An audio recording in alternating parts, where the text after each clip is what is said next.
आज संस्कृत भागीरथी के आज के संस्करण में पाठ 2 पीयूषम भाग 1 का पाठ 2 वर्ग नवम के लिए है। तो पाठ 2 है लोभाविष्ट चक्रधर कथा।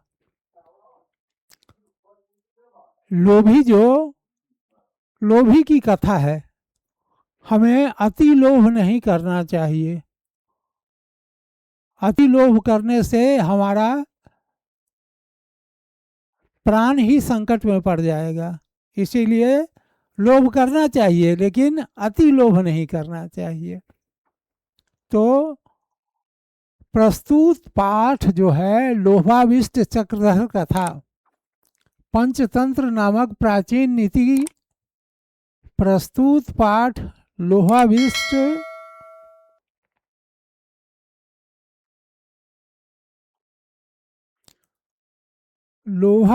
चक्रधर कथा प्राचीन नीति कथा संग्रह से लिया गया है। यह कहाँ से संकलित है?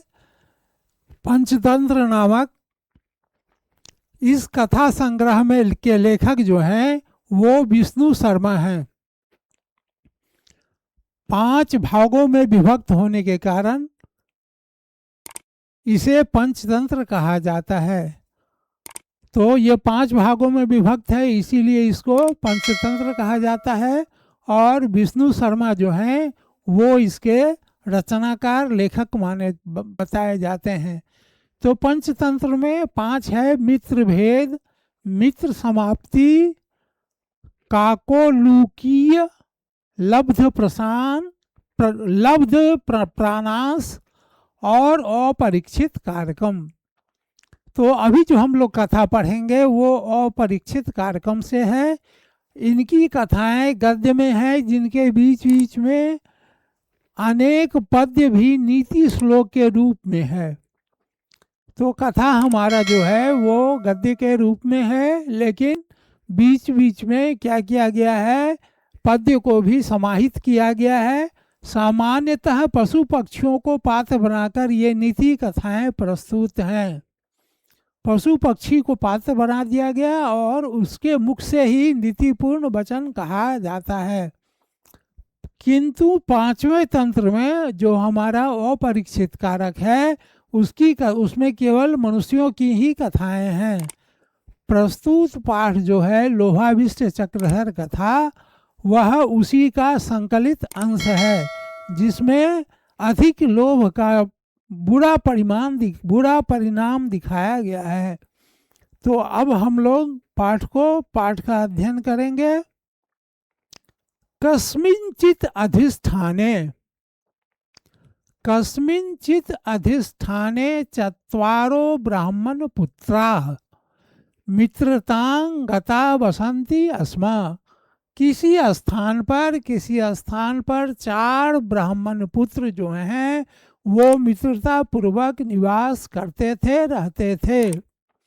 ते दारिद्रोप उपहता मंत्रा चक्रु। वे दरिद्रता से घिरे हुए थे, गरीब थे, महागरीब थे, और उन्होंने आपस में विचार किया, अहो धिक यंग दरिद्रता, यह जो है ऐसा गरीब होना, ऐसा दरिद्र होना जीवन में व्यर्थ है। उक्तं च कहा गया है, क्या कहा गया है? बरंग बनंग व्याघ्र गजादित सेवितम जनेन हीनन बंधु कंटका आवृतम तृणानि सय्या परिधन वल्कलम न बंधु मध्य धनहीना जीवतम। बरंग बनंग व्याघ्र गजादित सेवितम मतलब ऐसा वन जहाँ हाथी हो, गज माने हाथी, बाघ हो, निर्जन हो, लोग वहाँ नहीं हो, जनेन हीनम वहाँ लोग नहीं हो, और बहुत सारे कांटों से भरा पड़ा हो, घास पर सोना पड़े, और वृक्ष के वल्कल वस्त्र कहते हैं वृक्ष के छालों को, वृक्ष के छालों को पहनकर जीवन निर्वाह करना अच्छा है, बेहतर है, किंतु अब न बंधु मध्य, लेकिन अपने भाइयों के साथ, अपने भाई बंधुओं के बीच गरीबी का जीवन बिताना अर्थात धन से हीन रहना अत्यंत कष्टदायक होता है। यह उसमें कहा गया है। अब हम लोग आगे देखेंगे।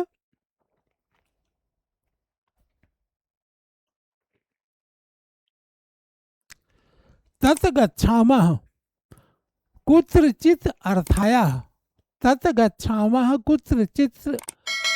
कुत्रचित् अर्थाया इति सम्मंत्र स्वदेशे परित्यज्य प्रास्थिता।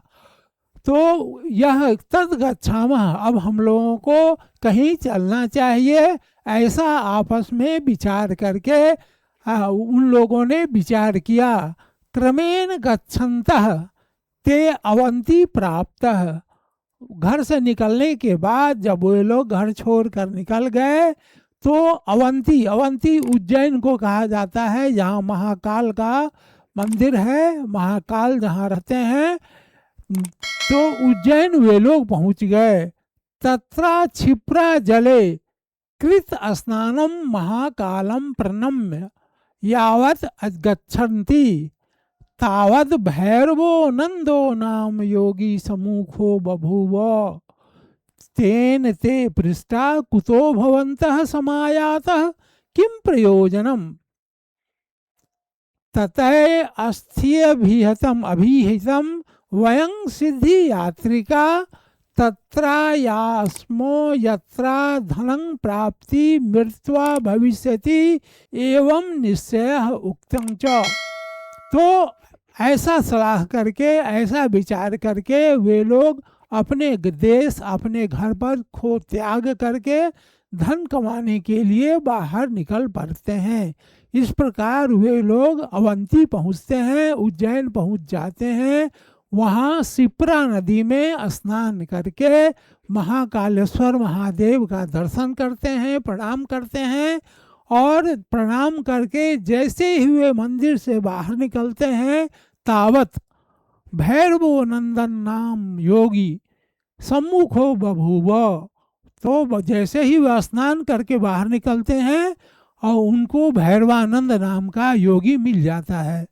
तेन ते पृष्ठा, तो भैरवानंद योगी जो थे वो इन ब्राह्मणों से पूछे, कुतो भवन्तः समायाता, हे प्रभु, हे प्रभु, आप लोग कहाँ जा रहे हैं, कहाँ से आए हैं, और आपके आने का उद्देश्य क्या है, किम प्रयोजनम, क्या आपके यहाँ आने का उद्देश्य क्या है।